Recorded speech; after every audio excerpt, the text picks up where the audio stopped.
Hey, what's going on, everyone? It's Christina from the Glaser Tutoring Company, and today all we got to do is find the greatest common factor. But we got to find the greatest common factor for a polynomial. And here's our polynomial here. We got 36j4, or j to the fourth, k squared, minus 18j to the third, k to the third, plus 54j squared, k to the fourth. That was a lot, but we're going to find that greatest common factor. Now, you've probably learned how to find a greatest common factor for numbers before, but now we just got to do it with numbers and variables. Now, usually a greatest common factor is simplified by just saying the GCF, right? Greatest common factor. And the greatest common factor is just the biggest. So instead of greatest, I'll say biggest, right? Tomato, tomato. But it's the biggest number or variable, because now we're dealing with polynomials. So it's the biggest number or variable that is in common. And that is divided by each of these terms. That is common and is divided. Sure. Okay. So we got to find those biggest number and the biggest variable that they have in common. So we work independently, right? Let's first get that biggest number that they all have in common, and then we'll work on the variables. Now, in this case, just know that a greatest common factor can only be either the smallest number that you see out of here or even smaller. So for right now, we have a 36, an 18, and a 54. When you're finding the greatest common factor, don't even worry about signs, because greatest common factors, they're 9 times out of 10 always going to be a positive value. So just know that out of 36, 18, and 54, my greatest common factor can only be 18 or less. So we always look for that lowest number. Okay, well, we got an 18 here. And now it's going to be the common numbers that can be divided. But for me, I don't really like division. I always think of multiplication because it's easier for me. I don't know about you guys, but I like to whip out my times tables and just find out the two numbers multiplied by each other to get to 18. So let's just list them out, right? What two numbers multiplied by each other can get me to 18? Well, 1 times 18, and we'll do 2 times 9, and then 3 times 6, no 4, no 5, and then you're right back to 6.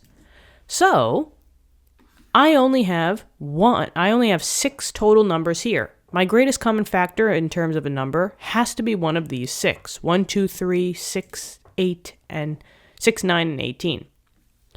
Now I guess let's go to the 36, right? And I say to myself, okay, list all the numbers that can be multiplied together to get to 36, right? So 1 times 36. Let's see, 2 times 18. 3 times, what is that? 12? No 4, no 5, and then 6 times 6. So out of these two, the greatest number between them is an 18. I have an 18 here, and I have an 18 here. Looks like 18 could be the winner, but we'd have to do it for 54. So I look at that 54 and I say, what are all the numbers that multiplied together can get to 54? So 1 times 54, obviously. 2 times what? 27? 3 times, what would that be? That's a 2. That's an 18. An 18. 4, and 4 doesn't work. 5 doesn't work. And 6 times 9. This has an 18 as well. That's the highest factor for each one of these. So my greatest common factor, or my GCF in terms of the actual number, is 18. And just as soon as I start a video, my dog has to investigate. But anyway, let's keep going.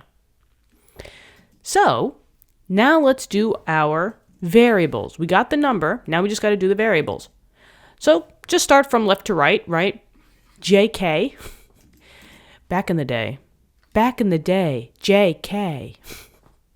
But back in the day, my friends and I, when we were in like middle school, right, we would always say, JK, play. Just kidding, just playing. Yeah, that describes a lot about me. But anyway, so we got J's first. Now in this case, our exponents always tell us how much we have of that variable. So 36 j to the 4th, how many j's do I have? I got 4 j's. So 1, 2, 3, 4. Let's go to the next one. 18 j to the 3rd, and maybe I'll just highlight that j to the 4th. So for j to the 3rd, how many j's do I have? I got 3 of them, j, and j. And for 54 j to the 2nd, how many j's do I have? I got 2, j.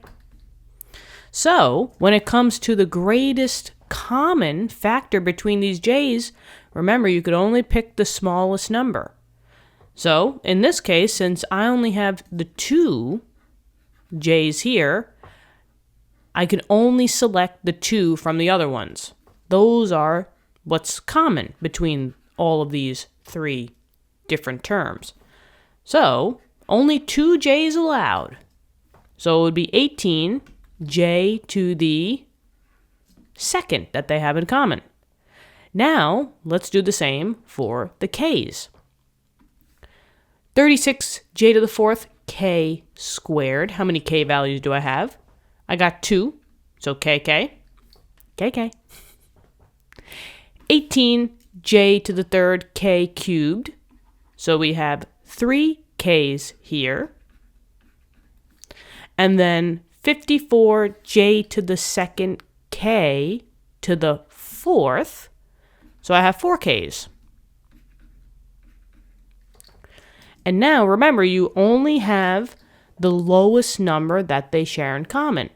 And in this case, I got 2 k's, 3 k's, and 4 k's. The only thing that's in common is the 2 k's.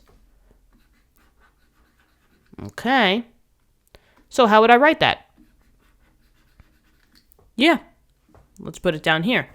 K squared, or k to the 2nd. And that is your GCF, your greatest common factor. 18 j squared, k squared. And we are done. What'd you think? Hopefully this helped. Let me know in the comments. Thank you so much for viewing the video.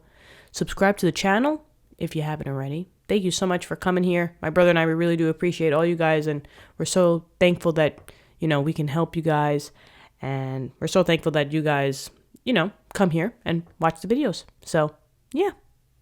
I hope you're having a great day, and keep studying hard. I'm rooting for you, and I'll talk to you soon. Okay, bye-bye.